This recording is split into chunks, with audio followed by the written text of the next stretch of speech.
Friends ఇప్పుడే అందిన వార్త బీఆర్ఎస్ బీఎస్పీ కొత్త పొత్తు సీట్లు ప్రకటించారు కేసీఆర్ అంటూ వార్తలు అయితే వస్తున్నాయండి. దీనికి సంబంధించి వివరాలు చెప్పడానికి వీడియో చేయడం జరుగుతుంది. చాలా మంది వీడియోస్ ఉన్నారు కానీ సబ్స్క్రైబ్ చేసుకోవడం మర్చిపోతున్నారు. దయచేసి ఛానల్ సబ్స్క్రైబ్ చేసుకొని బెల్ ఐకాన్ ఆల్ పైన ట్యాప్ చేయండి. ఇటువంటి ఇంపార్టెంట్ ఇన్ఫర్మేషన్ మిస్ అవ్వకుండా మీ ఫోన్ నోటిఫికేషన్ రూపంలో వస్తుందండి. చాలా మంది మీరు చూస్తున్నారు కానీ లైక్ చేయడం లేదండి. దయచేసి లైక్ చేయడం ఇన్ఫర్మేషన్ అందరూ కూడా తెలుస్తుంది. తెలంగాణలో పొత్తులో భాగంగా బీఎస్పీకి 2 స్థానాలు కేటాయించింది బీఆర్ఎస్. పార్లమెంట్ ఎన్నికల నేపథ్యంలో బీఆర్ఎస్ పార్టీతో బీఎస్పీ పొత్తులో భాగంగా ఇరు పార్టీలు జరిపిన చర్చల అనంతరం 2 సీట్లకు బీఎస్పీ కేటాయించాలని బీఆర్ఎస్ అధినేత కేసీఆర్ నిర్ణయించారు. అందులో భాగంగా నగర్ కర్నూలు హైదరాబాద్ పార్లమెంట్ స్థానాలను బీఎస్పీ కేటాయిస్తున్నట్లు బీఆర్ఎస్ అధినేత కేసీఆర్ ప్రకటించారు.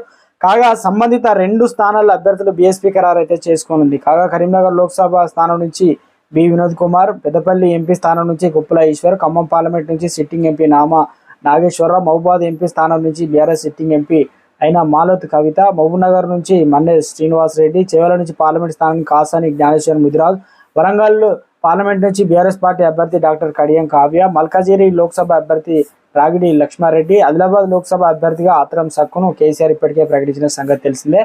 ఇక 2 స్థానాలకు సంబంధించి నగర్ కర్నూలు నుంచి అయితే పోటీ చేయబోతున్నారు. మొత్తానికి ఆర్ఎస్పీ ప్రవీణ్ కుమార్. రాష్ట్రంలో కవిత ఇంట్లో ఐటీ రైడ్ రావడం రాష్ట్రాన్ని ఒక్కసారిగా కుదిపేసింది. ఈ స్థానాలు ప్రకటించడం కానీ రాజకీయంగా అగ్గి రాజేసింది అంటున్నారు రాజకీయ నిపుణులు.